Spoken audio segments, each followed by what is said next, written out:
penantian yang diberkati Tuhan.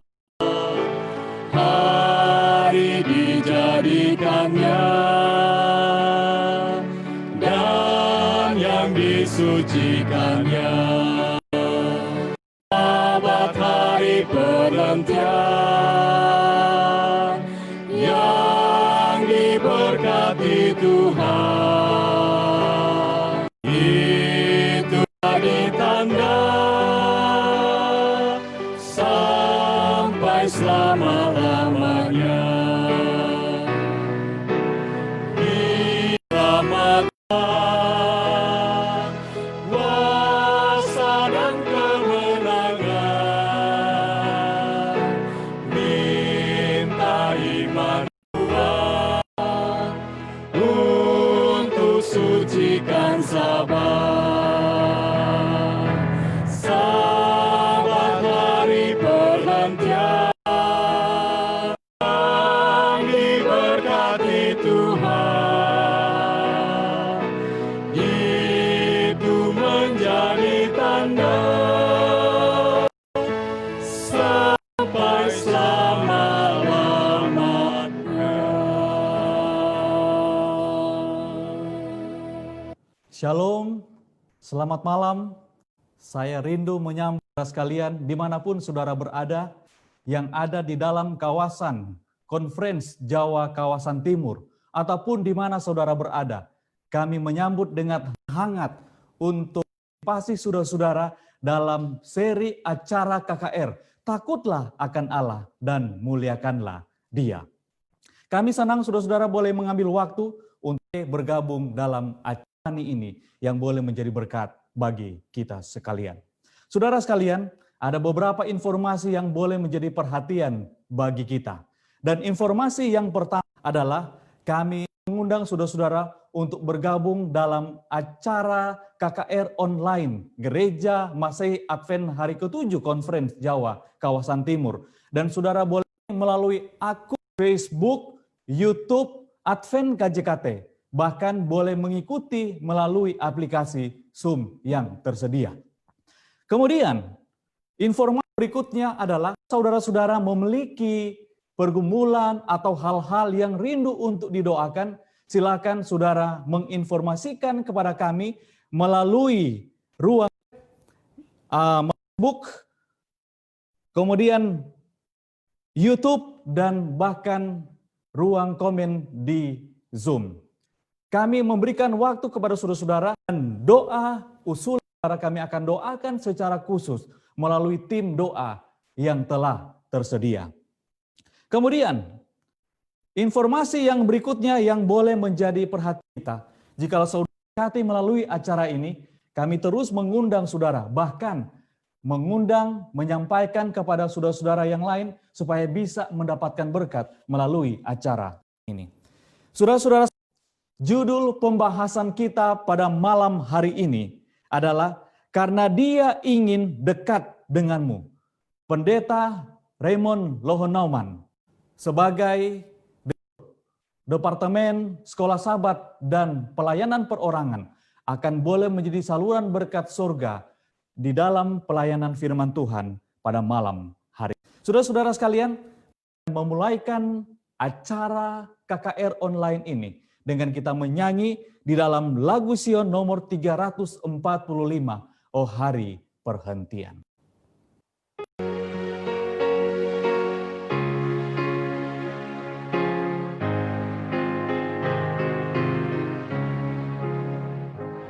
Oh hari perhentian, hari yang terindah,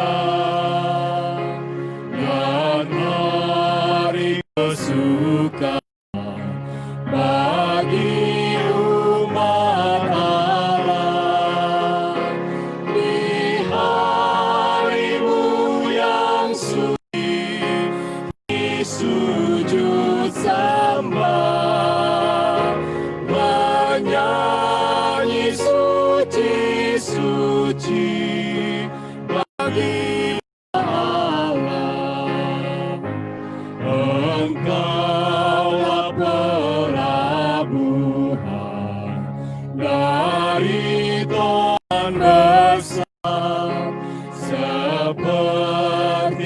Taman Eden, nyaman serta segar. Engkaulah sungai tenang di padang yang gersang. Dari aku pandang negeri perjanjian. Engkaulah hari senang, hari yang tercinta, hari yang kusikan hal surga yang mulia. Pancaran rahmat Allah di jiwa benar, perhentian yang indah di surga ku dapat.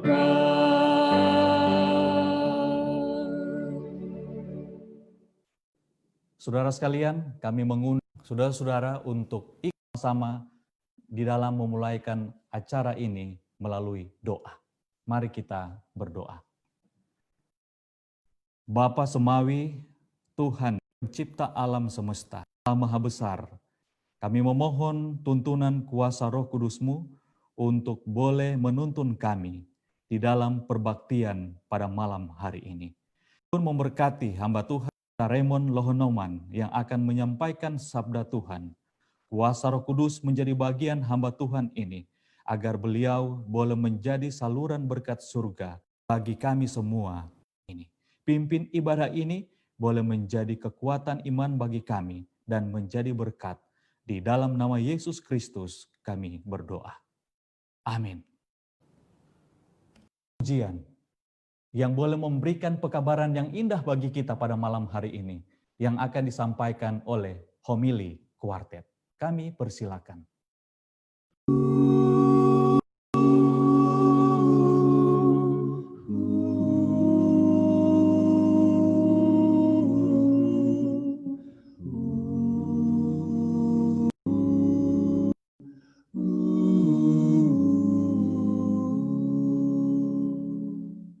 Lebih kasih Tuhan kepadamu,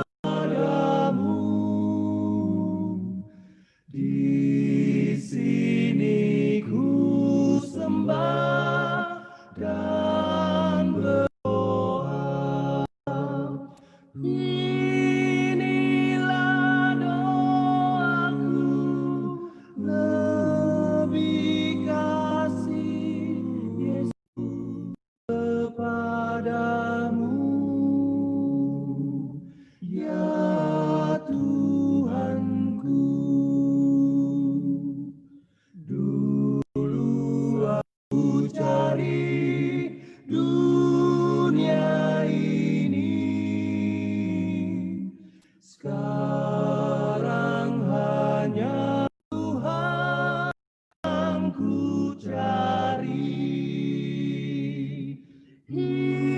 Inilah doaku, lebih kasih Yesus kepadamu,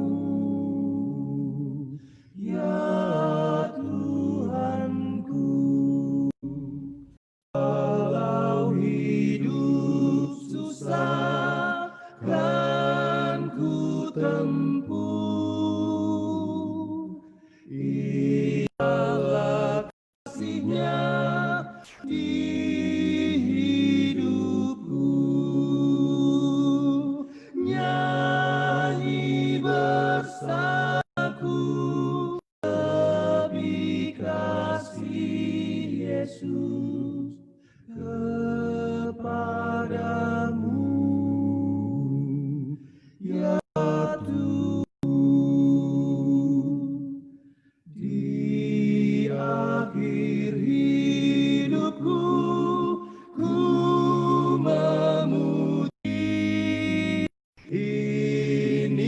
seruanku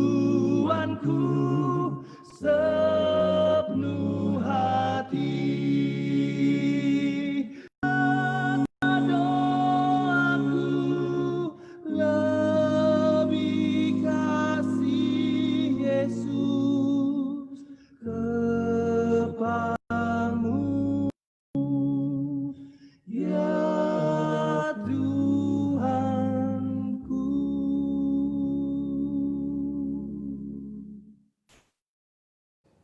Saudara sekalian, menyambut firman Tuhan, dan kita akan dahului dengan lagu tema kita, Angkat Nafiri.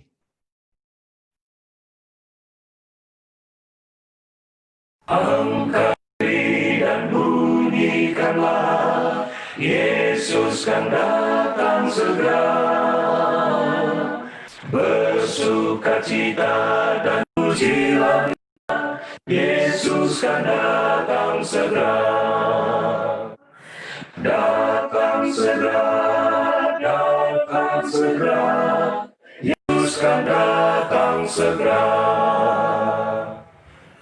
Bangsa amarah itu tandanya, Yesus kan datang segera. Pengetahuan bertambah-tambah, Yesus kan datang segera. Datang segera, datang segera, Yesus kan datang segera. Mari kita tunduk kepala dan kita mulai acara ini dengan doa. Bapa kami dalam kerajaan sorga, malam hari ini kami rindu Tuhan berbicara kepada kami semua melalui sabdamu, dan kiranya Roh Kudus-Mu menuntun kami kepada kebenaran. Kami serahkan program ini ke dalam tangan-Mu di dalam nama Yesus, Juru Selamat dan Penebus kami. Amin. Selamat malam, senang kembali bertemu dengan saudara-saudara walaupun hanya melalui media online seperti ini. Tetapi saya percaya Tuhan bisa berbicara kepada kita jika kita membuka hati kita untuk mendengarkan suaranya.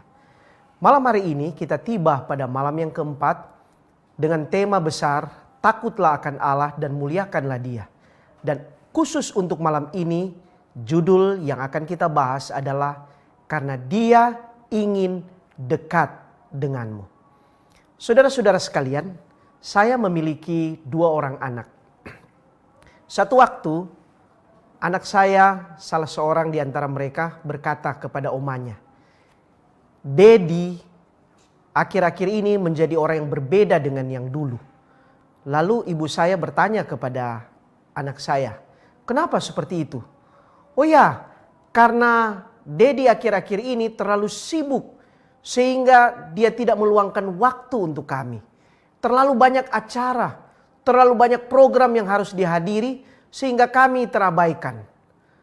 Saudara-saudara sekalian, ibu saya bertanya kepada anak saya, "Kenapa seperti itu?"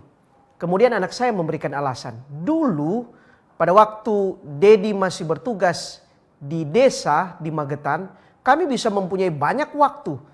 Kami bisa jalan-jalan, berekreasi bersama-sama, dan tidak ada hari-hari tertentu di mana kami tidak bisa bersama-sama. Pendek kata, setiap minggu kami memiliki waktu untuk boleh bersama-sama. Tetapi sekarang di Surabaya seperti sukar waktu itu." Dan ini bisa dimaklumi karena dulu ketika kami bekerja di desa, waktu kami tidak sepadat ketika kami bekerja di kota. Sehingga wajar anak saya berkata demikian.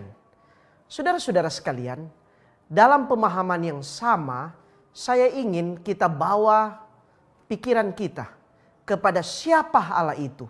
Dan bagaimana keinginannya untuk dekat dengan kita. Dan tahukah saudara, sesungguhnya Allah ingin dekat dengan umatnya setiap minggu. Paling tidak di dalam hari Sabat, Allah berkeinginan untuk bertemu secara khusus dengan umatnya. Dan menyangkut hari Sabat ini, Alkitab berkata demikian, bahwa hari Sabat diadakan untuk manusia. Di dalam Markus pasal 2 ayat 27. Nah, untuk meyakini bahwa memang hari Sabat itu adalah hari yang spesial dan hari yang Tuhan khususkan untuk manusia, maka kita perlu memahami secara alkitabiah. Pada malam hari ini izinkanlah saya untuk boleh membuka Alkitab dan mencoba meminta Tuhan untuk menuntun kita memahami akan konsep Sabat itu seperti apa yang Alkitab sampaikan. Mempelajari tentang Sabat, maka kita perlu melihat konteks awal dari penjelasan mengenai Sabat itu. Paling tidak ada 2 buku awal di dalam Alkitab yang menjelaskan tentang Sabat itu. Yang pertama tentu saja buku Kejadian dan yang kedua adalah buku Keluaran. Nah, barangkali saudara-saudara sering mengabaikan akan hal ini. Membaca Alkitab, maka kita perlu melihat konteksnya. Di situ ada latar belakang budaya, di situ ada penulis, dan segala sesuatu yang berhubungan dengan tulisan itu di masa ketika ia dituliskan. Nah, untuk hal ini mari kita buka bersama-sama di dalam buku Kejadian. Tuhan ada alanya. Setiap peristiwa alam ada alanya. Setiap fenomena-fenomena yang menyangkut alam ada alanya. Sehingga ketika Musa dengan detail ketika ia menyebutkan tentang penciptaan matahari, bulan, dan bintang. Ketika dia menyebutkan tentang tumbuh-tumbuhan, tentang binatang, dan lain sebagainya. Akan untuk meyakinkan pembaca khususnya orang Israel. Bahwa pencipta yang sesungguhnya yang pantas dihormati itu adalah Allah Israel. Bukan yang Allah Israel. Saudara-saudara sekalian, Musa ingin menyampaikan bahwa satu-satunya penguasa alam semesta itulah Allah Israel, bukan Dewi Mesir. Ini adalah keterangan yang ditulis di dalam buku Kejadian.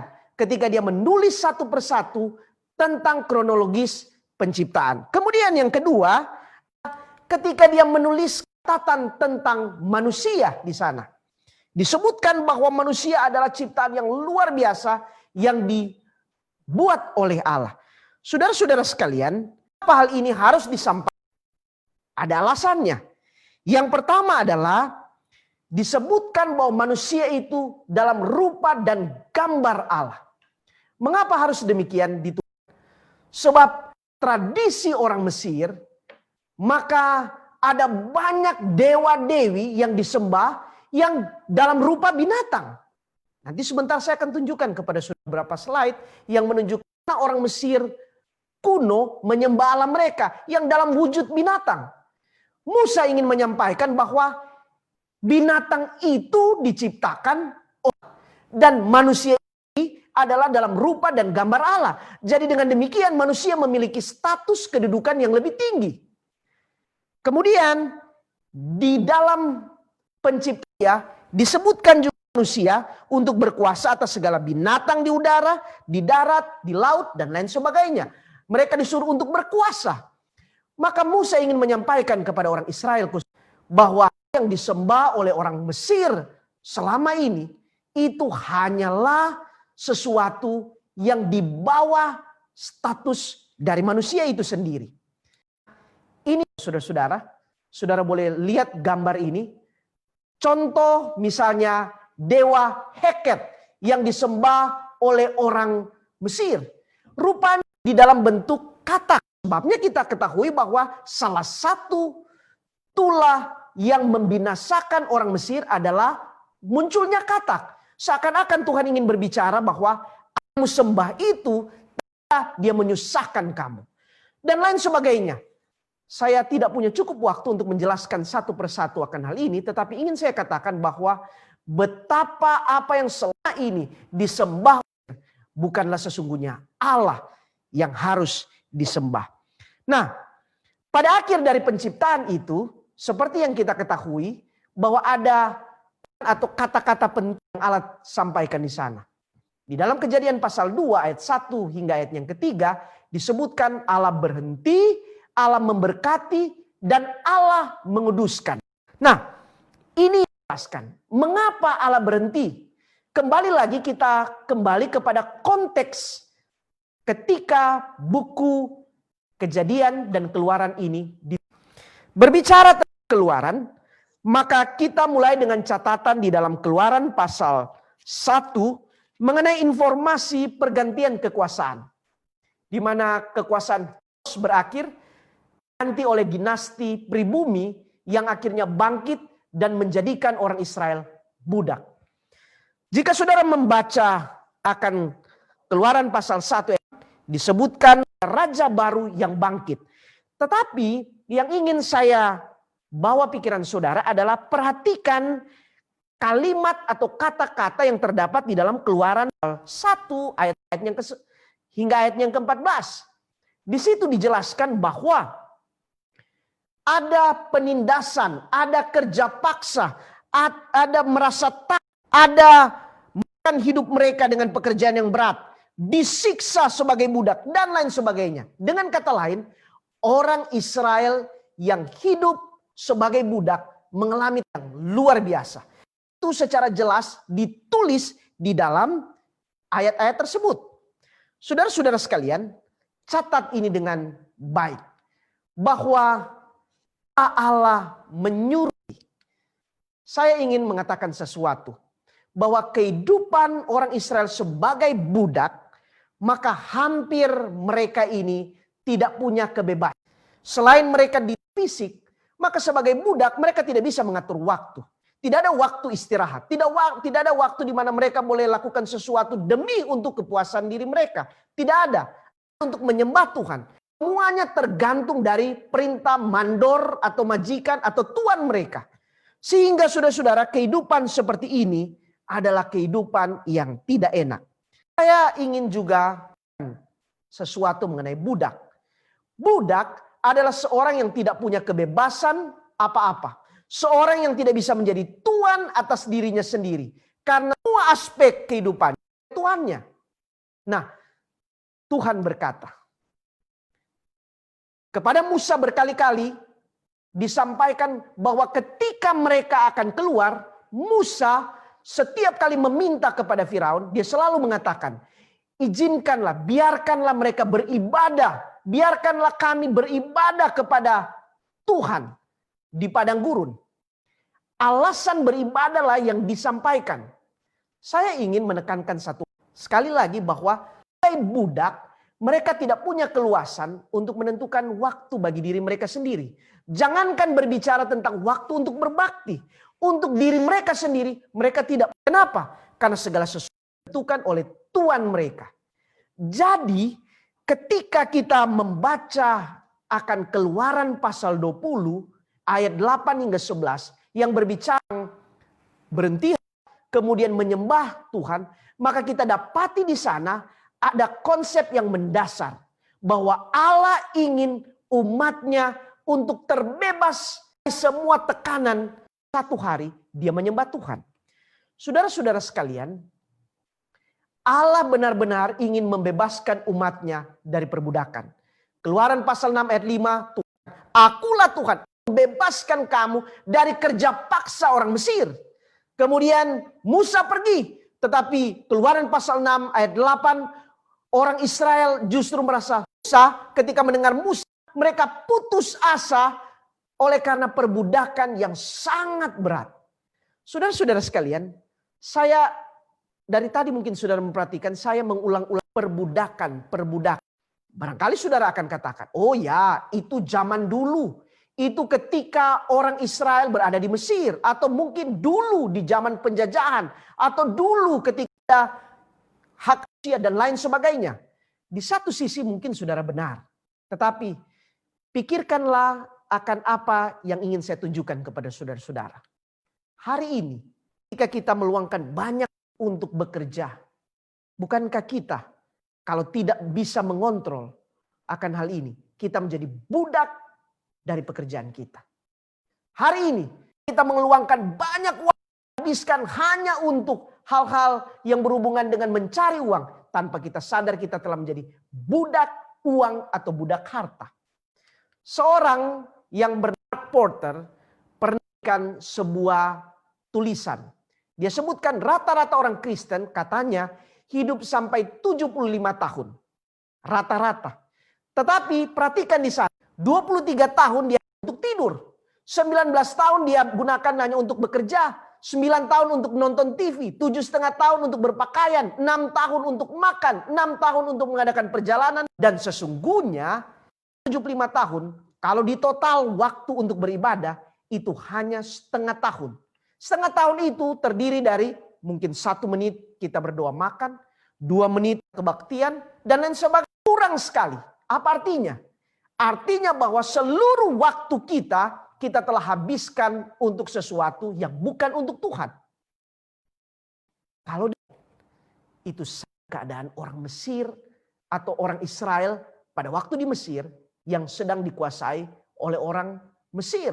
Sebagai budak mereka tidak bisa lakukan apa-apa. Hari ini satu lagi yang lebih memperbudak kita. Tanpa kita sadar masyarakat modern berada pada situasi di mana kita jadi budak gadget. Tahukah saudara, dalam catatan menyebutkan penduduk dunia hari ini di tahun 2020 kurang lebih ada 7,75 miliar orang. 5 miliar sekian itu adalah pengguna untuk gadget dan lain sebagainya. Dan kemudian ada 3,8 miliar di mana aktif di media sosial. Dan tahukah kita bahwa semakin hari bertambah untuk pengguna media sosial. Ada data yang menarik bahwa usia-usia remaja atau pemuda adalah usia yang aktif seperti yang ada di paling aktif menggunakan media sosial.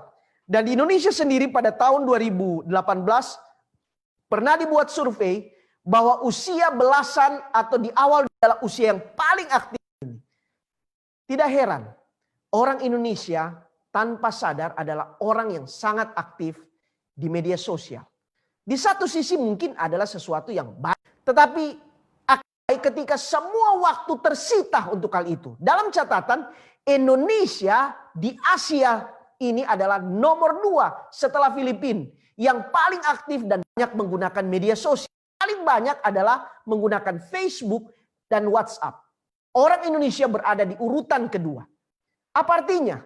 Kalau kita luangkan lebih 3 jam waktu dalam ini ada orang yang bisa lebih. Ini berarti sadar atau tidak kita sedang diperbudak oleh alat ini. Saudara-saudara sekalian, untuk hal itu tiap sabat tiba katakan berhenti. Berhenti untuk lakukan itu. Supaya pikiran kita boleh fokus, supaya pikiran kita, otak kita ini boleh lebih tenang. Bukan dekat dengan Tuhan, kata jiwa ini akan tenang. Kenapa akhir-akhir ini banyak orang yang dalam tekanan, stres. Oleh karena selain mungkin tekanan pekerjaan, kita tidak bisa lepas dari gadget yang kita lakukan atau kita gunakan. Saudara-saudara sekalian, Allah menghentikan perbudakan, kembali lagi saya bicara tentang Mesir. Allah menghentikan perbudakan di Mesir dengan menghapus semua ala-ala yang disembah oleh orang Mesir di dalam 10 tulah yang terjadi. Seakan-akan Allah ingin mengatakan bahwa segala itu adalah kesia-siaan yang tidak membawa keuntungan tetapi justru membawa bencana untuk kamu. Seperti yang saya sedikit jelaskan, bayangkan Heket yang dalam rupa katak yang selama itu disembah oleh orang Mesir. Pada waktu tulah itu terjadi justru berbahaya Mesir. Baik Sungai Nil dengan penguasa di sana dewa Hapi. Tapi ketika air menjadi darah itu menjadikan susah orang Mesir. Dan sebagainya. Cukup waktu untuk menjelaskan satu persatu tentang dewa-dewi yang disembah oleh orang Mesir. Tetapi ingin saya katakan bahwa orang Mesir melalui 10 tulah itu diajar, ditunjukkan oleh Tuhan. Kamu sembah, semua yang kamu gunakan waktu banyak, kamu invest untuk berikan uang atau apa saja untuk membuat patung dan menyembahnya. Semua itu akhirnya membahayakan hidup pada saat itu. Saudara-saudara sekalian, Keluaran pasal 20 ayat 2 dan 3. Dengan tegas di awal 10 perintah Tuhan. Tuhan kata, akulah Tuhan yang membawa engkau keluar dari Mesir. Dari tempat perbudakan. Saudara boleh mulai dengan jangan ada padamu Allah lain. Jangan membuat bagimu patung dan lainnya, dan termasuk ingatlah dan kuduskanlah hari Sabat. Mengapa harus ingat? Mengapa harus kuduskan? Itu untuk menyatakan bahwa kita bukanlah budak. Adalah orang yang merdeka Tuhan. Tuhan memberikan kebebasan bagi kita untuk beribadah. Sama seperti orang Israel yang keluar dari Mesir dibebaskan untuk beribadah kepada Tuhan. Kita selesai dengan Kejadian pasal 2 mengenai Allah berhenti. Sekarang kita datang kepada maksud yang kedua yang ditulis di dalam buku Kejadian pasal 2, Allah. Apa makna dari Allah memberkati ini sesungguhnya? Saudara-saudara sekalian, dalam konteks budaya dan agama Mesir maupun agama Timur kuno, maka tidak ada yang gratis untuk mendapatkan sesuatu. Jika saya ingin mendapatkan berkah, maka saya harus mengorbankan sesuatu. Tidak gratis. Sedikit ceritakan sebuah fakta. Tahukah saudara bahwa di zaman orang Israel atau sebelum zaman orang Israel, tradisi untuk mengorbankan demi untuk menyenangkan Dewa tidak ada. Itu sebabnya kenapa di dalam buku Kejadian kita jumpai ada catatan mengenai Ishak yang diminta oleh Tuhan untuk dipersembahkan. Seakan-akan Tuhan ingin menguji Abraham. Katakan, Abraham, kebiasaan kafir aku tiru, aku lakukan untuk anakmu. Dan disitulah ujian berat bagi Abraham. Kebiasaan ini dilanjutkan oleh bangsa-bangsa seterusnya setelah Mesir. Mengenal apa yang disebut dewa Molok. Tahukah saudara, menyangkut dewa Molok ini, salah satu ritual yang paling kejam adalah seseorang harus memberi anaknya mati, sengaja dibunuh demi untuk menghormati dewa Molok ini. Jadi anak kecil itu dilukai, kemudian kadang ditaruh di api, dan menarik adalah dibawa orang tuanya sendiri, sang ayah, kemudian dipersembahkan kepada dewa Molok. Dalam tradisi ini, supaya menghilangkan suara tangis anak yang begitu merintih, berteriak, maka ada atau apa saja alat musik yang dibuat sedemikian keras, sehingga suara anak itu yang menangis itu seakan-akan tertutup oleh suara yang keras. Tetapi saudara bisa sebagai ayah persembahkan anak kita. Tapi begitulah yang dilakukan oleh agama-agama kuno. Tapi jangan lupa, orang Israel sendiri, itunya adalah Manasye, anak dari Hizkia. Dia menyembah dewa Molok dengan mempersembahkan akan anaknya. Bisa dibayangkan, umat Israel bisa seperti ini. Padahal saya ingin mengatakan kepada saudara-saudara bahwa ketika Allah menjanjikan berkat, tidak ada di sini di mana dia menyuruh kecuali berhenti, diam, dan tidak lakukan sesuatu kecuali menyembah Tuhan.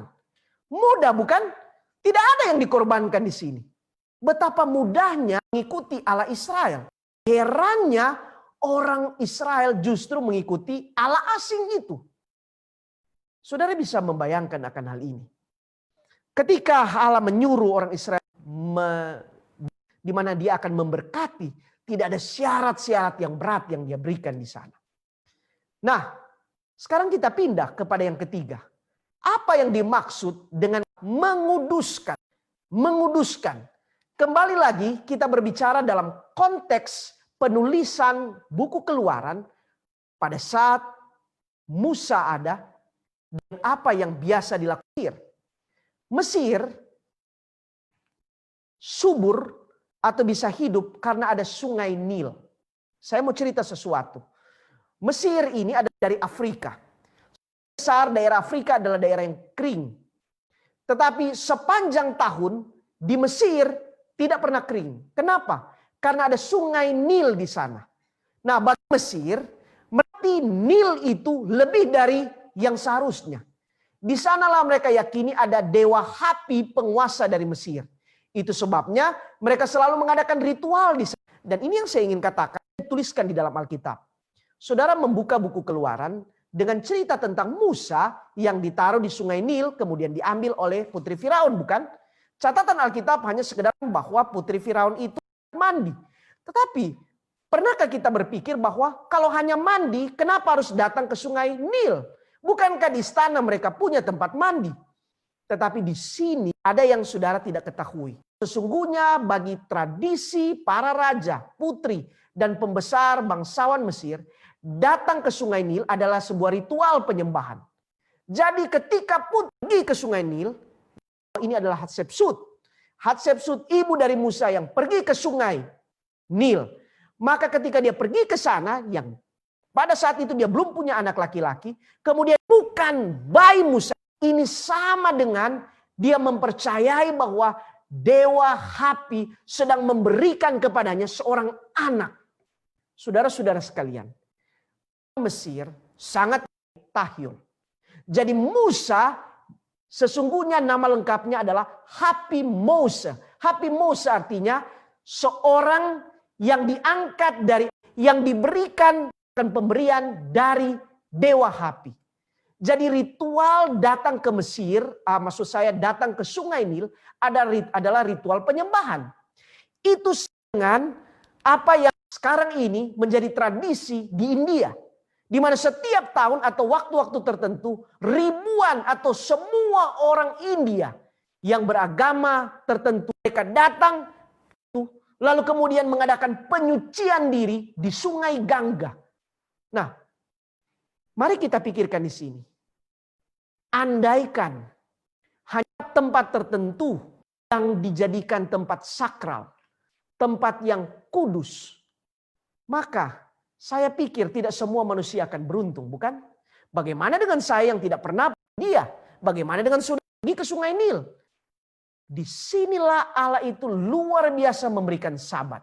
Dia tidak menaruh peringatan penciptaan itu dalam bentuk prasasti atau di tempat, tapi dia bentuk waktu. Sehingga tidak seorang pun bisa merusakkannya, bukan? Semua orang bisa menikmatinya. Bahkan, boleh saya katakan, sabat itu bersifat universal. Dinikmati oleh semua yang disebutkan di dalam Markus pasal 2 ayat 27 tadi. Bahwa hari sabat diadakan untuk manusia. Nah, menyangkut akan hal ini, janji berkat Tuhan jelas. Di dalam pasal 58 ayat 13-14, Tuhan berkata bahwa apabila engkau tidak menginjak-injak hukum sabat, tidak melakukan urusanmu, tidak berkata omong kosong, kita menyebutkan hari kenikmatan, matinya tidak menjalankan acara, maka ini janji Tuhan. Aku akan membuat engkau bersenang-senang, aku akan membuat engkau melintasi puncak bukit dengan kendaraan kemenangan. Aku beri makan engkau dari muka Yakub. Dalam sejarah orang Israel, kita dapati bahwa sering mereka kelaparan. Sering mereka dijajah dan menyebabkan mereka mengeluh. Saudara menelusuri lebih jauh berdasarkan akan ayat-ayat yang berhubungan dengan sabat. Maka salah satu pelanggaran yang boleh kita katakan dilakukan oleh orang Israel hingga adalah pelanggaran akan sabat. Saudara-saudara sekalian, saya ingin membuktikan salah satunya adalah peristiwa sebelum Babylon. Peristiwa sebelum Babylon, salah satu nabi sebelum pembuangan itu adalah Yeremia. Yeremia pernah menasehatkan akan orang Israel.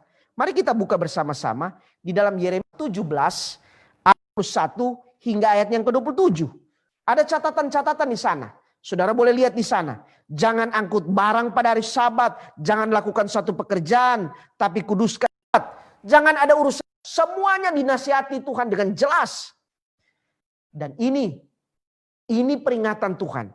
Kalau kamu tidak mendengarkan perintahku untuk menguduskan hari Sabatku di pintu gerbang, maka pintu-pintu gerbangnya aku akan menyalakan api yang akan memakan habis puri-puri Yerusalem. Dan tidak ada yang dapat terpadamkan. Di ayat 27 dari Yeremia pasal. Nah selanjutnya ketika kita melihat kasus orang Israel, khususnya Yehuda, pada waktu tahun 105 pas Nebukadnezar datang, kota itu dibakar dan orang-orangnya diangkut ke Babylon. Apa yang bisa kita mengerti? Bahwa janji Tuhan, peringatan Tuhan menyangkut itu terpenuhi. Orang Israel lah yang telah melanggar dan harus mengalami hal demikian.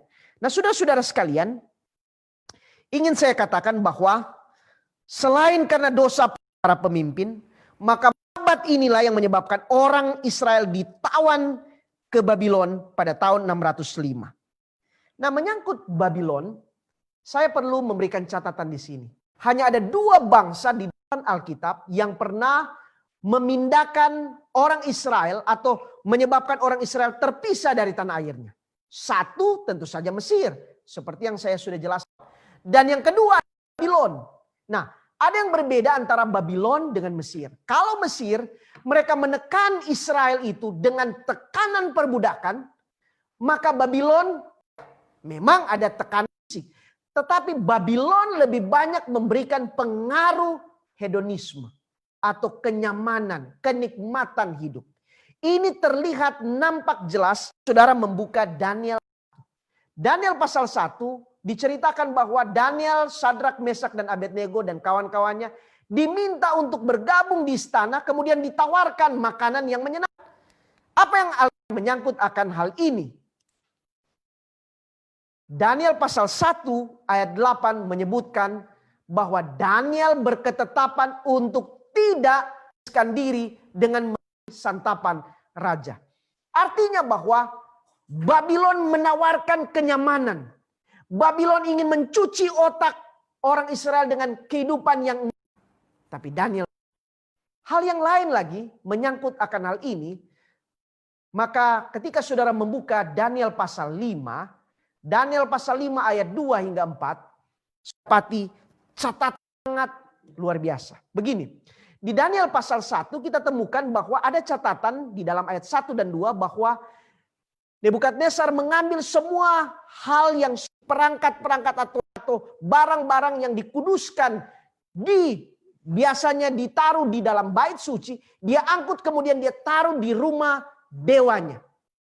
Nah, sekarang zaman Belsyazar, alat-alat yang suci itu disebutkan di dalam Daniel pasal 5 ayat 2 hingga 4. Dalam kemabukan anggur Belsyazar memerintah supaya pembesar diundang dan dia minum dari perkakas itu. Dia mabuk dari perkakas itu. Jadi sesuatu yang suci dicampur dengan yang tidak suci. Untuk hal ini, saya ingin saudara isi. Berbicara tentang Sabat, dari awal kita sudah mengerti bahwa itu adalah sesuatu yang suci. Itu adalah hari yang Allah asingkan. Allah yang tentu. Tetapi Sabat di tahun 321. Seorang yang bernama Konstantinus, oleh karena alasan politik, bekerja sama dengan gereja, memindahkan hari yang ketujuh itu, hari yang pertama. Dan untuk selanjutnya, maka hal-hal yang biasanya sesuai dengan Alkitab, pada waktu selanjutnya berubah. Hari perbaktian dari yang kudus dipindahkan kepada hari yang tidak kudus, dan lain sebagainya. Kita tidak cukup waktu untuk menjelaskan akan hal ini, tetapi ingin saya katakan kepada seluruh bahwa hal-hal yang tidak suci dicampur dengan hal-hal yang suci. Sama seperti yang dilakukan oleh Belsyazar pada malam itu. Mereka magnum pesta pora pada waktu mereka menikmati akan anggur yang ditaruh di perkakas suci. Pada akhirnya orang Israel kembali lagi. Saya katakan bahwa mereka kembali ke tanah air mereka tahun 538-537. Tidak semua ingin kembali. Mengapa? Karena mereka sudah nyaman hidup Babylon. Mereka sudah nyaman tinggal di sana. Sehingga sukar bagi mereka untuk meninggalkan kehidupan yang nyaman ala Babylon. Pada waktu mereka kembali lagi ke tanah Yehuda akhirnya. Buku Nehemia pasal 13, saudara akan dapati di sana berulang-ulang kali Israel melakukan pelanggaran tentang Sabat. Mengapa? Karena mereka sudah terbiasa dengan pola di Babylon. Kabur mereka tentang Sabat yang murni seperti konsep mula-mula. Di mana Allah menuntut mereka untuk bebas dari pekerjaan. Allah menuntut mereka untuk hanya terfokus kepada Tuhan. Meniadakan semua Allah-Allah lain. Tapi orang Israel menjadikan pekerjaan, bisnis, uang sebagai ilah di dalam hidup mereka. Nehemia pasal 13 mencatat itu. Saudara boleh lihat di sana. Sehingga ayat 19 dan 22 harus ada perintah dari Nehemia untuk tutup pintu, lockdown pada hari Sabat. Mengapa demikian? Sekali lagi karena pengaruh Babylon yang begitu kuat. Nah, setelah itu, saudara akan dapati di dalam catatan Alkitab, setelah buku Maleaki, maka seakan-akan tidak ada hubungan antara Allah dengan umatnya. Saudara-saudara yang biasa membaca Alkitab mengerti bahwa antara perjanjian lama dan perjanjian baru ada interval waktu 400 tahun. Kenapa sampai begitu lama? Di dalam 400 tahun itu tidak ada nabi yang muncul. Tidak ada perintah yang Tuhan sampaikan. Tidak ada sesuatu yang terjadi atau terjadi terhadap orang Israel, tetapi tidak ada seperti sesuatu yang sangat luar biasa antara Allah dan umatnya. Seperti putus hubungan, kemudian kita membuka buku perjanjian baru dan kita dapati bahwa orang Israel sudah berada di dalam kekuasaan Roma. 400 tahun tentu saja bukan waktu yang singkat. Tapi kenapa Allah seakan-akan diam? Boleh saya katakan adalah karena pelanggaran-pelanggaran yang dilakukan oleh anak-anaknya ini. Dan salah satunya yang berat adalah Sabat. Tentu saja di zaman perjanjian baru, orang Israel menyadari akan kesalahan mereka. Tetapi jangan lupa, berbicara Sabat itu adalah dua aspek. Kita berhubungan dengan Allah dan kita berhubungan dengan manusia. Dalam aspek inilah yang sering orang Israel pada waktu perjanjian baru hanya menekankan hubungan dengan Allah dan lupa hubungan dengan manusia. Ketika kita membaca buku Injil, ingin saya beritahukan kepada saudara-saudara bahwa tidak ada di dalam Injil satupun yang tidak menjelaskan tentang Sabat. Saya ulangi, semua Injil ada catatan tentang Sabat, tetapi dalam dimensi yang berbeda dengan apa yang ditulis di dalam perjanjian lama. Mengapa? Karena seperti yang saya katakan tadi, ada sesuatu yang ingin Yesus ajarkan kepada para pengikutnya. Benar, konsep yang ada di dalam perjanjian lama itu tidak salah. Tetapi ada satu yang diabaikan oleh umat-umat Tuhan. Yaitu bagaimana hidup menyucikan Sabat dengan tidak mengabaikan hal-hal manusiawi. Kita dapati bahwa di keempat Injil selalu menceritakan tentang cerita mujizat penyembuhan pada hari Sabat. Yesus menyembuhkan orang yang lumpuh, Yesus membuat orang yang buta bisa melihat, dan lain sebagainya. Bahkan ada seorang yang 38 tahun lumpuh, Yesus sembuhkan. Dan buku Yohanes katakan dia lakukan itu pada hari Sabat. Ingat, di dalam Injil selain menyatakan bahwa dia adalah anak manusia, buku Matius menyatakan bahwa dia adalah raja. Dengan menyatakan di dalam silsilah bahwa dia keturunan dari Daud, maka dia adalah raja. Dan dalam posisinya sebagai raja, dia adalah Tuhan yang berkuasa untuk menentukan sesuatu. Sebagai raja, dia berhak untuk katakan ini yang betul, ini yang benar. Dan apa yang dia praktekkan di dalam catatan seluruh Injil adalah bukti bahwa bagaimana sesungguhnya Allah mengharapkan umatnya menyucikan Sabat. Sabat yang perlu dilakukan untuk memperhatikan orang yang membutuhkan, orang yang sangat memerlukan akan perhatian, maka Allah menunjukkan contoh yang baik untuk hal itu. Seperti yang saya katakan, Yesus dan hari Sabat di dalam perjanjian 20 ayat 8 mengatakan, pada hari itu jangan kamu bekerja, atau anakmu laki-laki, atau anakmu perempuan, atau hambamu laki-laki, atau hambamu perempuan, bahkan hewan pun disuruh tidak. Tuhan menyuruh supaya umatnya memperhatikan di sekitar dan bukan hanya dirinya sendiri pada hari Sabat.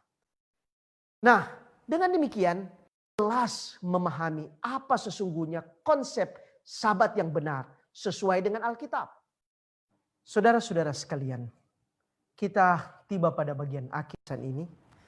Israel keluar dari Mesir, kita ketahui bahwa itu ditandai dengan 10 tulah yang terjadi. Dan tulah yang terakhir adalah kematian anak sulung. Nah, khusus untuk tulah yang terakhir itu ada catatan di dalam buku Keluaran pasal 12, bukan? Disampaikan di sana bahwa seharusnya semua orang di Mesir waktu itu, termasuk orang Israel, mereka juga anak-anaknya akan mati. Sama seperti orang Mesir. Tetapi mengapa sehingga Israel tidak ada satupun mereka yang mati. Di dalam Keluaran pasal 12 ada catatan di sana bahwa Tuhan menyuruh untuk orang Israel tanda dari pintu mereka. Tanda itu diambil dari darah domba yang ditaruh. Kemudian ini menjadi tanda ketika malaikat yang bawa maut itu dari Mesir. Maka rumah setiap orang Israel akan lolos karena ada tanda itu. Di dalam buku Wahyu pasal 13 dan 14. Kita dapati di sana ada dua tanda. Yang satu adalah tanda binatang. Menyangkut penyembahan terhadap binatang itu yang dicatat di dalam Wahyu pasal 13. Saudara boleh lihat di sana ayat 15 sampai 17 bagaimana tanda itu dipaksakan. Kemudian Wahyu pasal 4 tanda bagi umat Tuhan. Di dalam Wahyu pasal 14 saudara akan dapati di sana di ayat 7 ketika firman Tuhan mengatakan taat akan Allah dan mulia karena telah tiba saatnya penghakiman dan sembahlah Allah yang menjadikan langit dan bumi dan laut dan segala isinya. Pernyataan menyembah Allah pencipta langit, bumi dan laut isinya ini adalah sama seperti di dalam Kejadian pasal 1. Dan Kejadian pasal 2 menyangkut Allah pencipta. Itu sama dengan Keluaran pasal 20 ayat 8 hingga 11. Ceritakan tentang Allah selama 6 hari lamanya. Jadi apa yang kita lihat menjadi tanda umat Tuhan yang menolong mereka supaya mereka lolos sama seperti orang Mesir atau orang Israel yang lolos kematian anak sulung di Mesir adalah tanda Tuhan yakni hari Sabat. Saudara-saudara sekalian, hari Sabat ini akan sama yang dihadapi atau yang terjadi pada orang Mesir dulu yang membedakan antara umat Tuhan dan bukan umat Tuhan. Saudara-saudara, dari buku Keluaran sampai ke buku Wahyu, kita dapati di sana bahwa Allah sangat jelas untuk membedakan mana umatnya dan mana yang bukannya. Pilihan adalah kita mau menyembah tanda binatang yang nantinya bisa mendatangkan kematian bagi kita, atau kita memilih untuk mendapatkan tanda Tuhan, yakni saudara-saudara sekalian. Pelajaran ini sangat jelas untuk kita bahwa di akhir nanti hanya ada dua tanda. Dan bagi selamat maka tanda yang diminta Tuhan kepada orang Israel, yakni tanda anak domba yang tersembelih dan mengakui bahwa Tuhan kita muliakan, yang kita sembah adalah Tuhan atas hari Sabat. Dan tanda Sabat inilah yang Tuhan ingin sampaikan untuk kita ikuti pada hari ini. Berapa di antara mau mengikutinya? Jika saudara ingin mengikutinya, maka saudara boleh mengikuti apa yang Alkitab sampaikan menyangkut akan tanda itu. Saya tutup dengan sebuah kisah.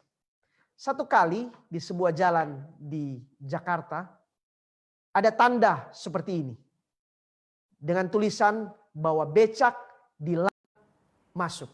Tanda ini jelas, tulisan juga ini jelas. Lalu kemudian datanglah seorang pembawa becak, dia lewat di jalan itu. Saja pada waktu dia lewat di polisi menyetopnya. Kemudian katakan, kenapa engkau melanggar akan hal ini? Bukankah di sana sudah ada tanda bahwa becak dilarang masuk? Dengan santai dikatakan. Coba perhatikan gambar itu. Di gambar itu kan digambarkan becak yang kosong. Saya lewat di sini dengan membawa penumpang. Beda tentu saja kan? Sama. Tapi polisi ini katakan, tulisan di sana jelas ditulis bahwa becak dilarang masuk. Tapi sang pendayu becak ini katakan, saya adalah orang yang tidak tahu apa tulisannya di bawah sana. Jadi Anda tidak berhak untuk membuat saya atau menilang saya. Saya tidak mengerti. Saudara-saudara sekalian, barangkali konyol sang tukang beca ini. Oleh karena gambar jelas, tapi dia menginterpretasikan lain. Tulisan jelas, tapi dia tidak bisa membacanya. Senyum untuk hal ini. Saya ingin mengatakan kepada saudara-saudara, menyangkut Sabat, perjanjian lama dan perjanjian baru jelas. Sikap Yesus terhadap menaat jelas.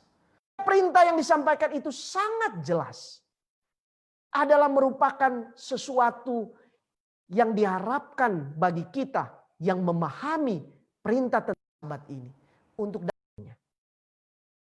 Dari pembahasan ini, oleh pertolongan Tuhan, saya berharap kita semua boleh mengerti dengan benar betapa Allah pada hari Sabat ingin membuat mereka tidak dalam tekanan, tidak dipengaruhi oleh semua yang menyangkut hal-hal yang membatasi kita sehingga alasan kita untuk beribadah hilang. Sabat adalah kesempatan untuk kita berbuat baik.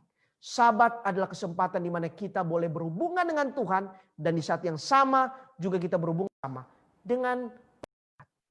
Maukah saudara mengikutinya? Jika saudara mau mengikuti akan hal ini, saya ingin saudara untuk tunduk kepala bersama saya dan kita akan berdoa bersama. Bapa kami di surga, kami sungguh bersyukur karena Tuhan begitu baik. Tuhan mengingatkan kami bahwa betapa indahnya Sabat itu. Sabat diberikan kepada orang Israel untuk membebaskan mereka dari perbudakan dan segala perasaan tekanan di dalam kehidupan mereka di masa yang lalu. Sabat di mana Tuhan dekatkan diri, kunjung secara khusus kepada umat-Mu. Seakan-akan Allah mau berbicara dari hati ke hati. Dan itulah yang dirasakan oleh beberapa orang ketika Yesus menghampiri mereka, berkunjung, bahkan menyembuhkan beberapa yang sakit. Tuhan, kami pun rindu dalam hidup ini khusus oleh Tuhan. Tuhan berbicara kepada kami, menguatkan, menghibur kami dikala kami susah, menyembuhkan hati kami secara rohani kami di tengah kesulitan yang hadapi. Tuhan, biarlah hari Sabat di mana kami diberikan kesempatan untuk berbakti, kami dapat gunakan sebaik-baiknya untuk dengan Tuhan. Terima kasih, Engkau sudah mengingatkan kami untuk kebenaran yang penting ini. Kiranya Tuhan akan menolong kami untuk selalu kami merasakan kedekatan dengan Tuhan setiap Sabat tiba. Sama kami boleh menjadi saluran berkat Tuhan yang Tuhan gunakan untuk membawa berkat-Mu, menyalurkan berkat-Mu kepada orang lain. Melalui sikap kami, melalui perbuatan kami, atau apa Tuhan izin. Terpujilah Engkau Tuhan. Kami serahkan kehidupan kami ke dalam tangan-Mu di dalam nama Yesus, Juru Selamat dan Penebus kami. Amin. Tuhan kita. Tentunya kita berterima kasih kepada Tuhan melalui pekabaran malam hari ini dan kepada Pendeta Raymond Lohonoman yang boleh menjadi saluran berkat surga pada malam hari ini. Ada beberapa informasi yang boleh menjadi perhatian bagi kita. Yang pertama adalah kami terus mengundang saudara-saudara untuk tergabung dalam acara roh hari ini. Dan saudara boleh bergabung melalui aplikasi Zoom dan juga saudara boleh bergabung melalui akun Facebook KJKT dan juga YouTube Advent KJKT. Kita boleh menikmati banyak berkat Tuhan melalui pembahasan-pembahasan dalam acara. Kemudian, info kedua adalah untuk pembahasan pada besok malam adalah karena Dia memberi tanda kedatangannya. Pembahasan akan disampaikan oleh Bapak Aritan. Beliau adalah Wakil Bendahara Uni Indonesia kawasan Barat. Terima kasih saudara-saudara. Acara kita sampai di sini. Sampai ketemu malam dan Tuhan kita sekalian. Amin.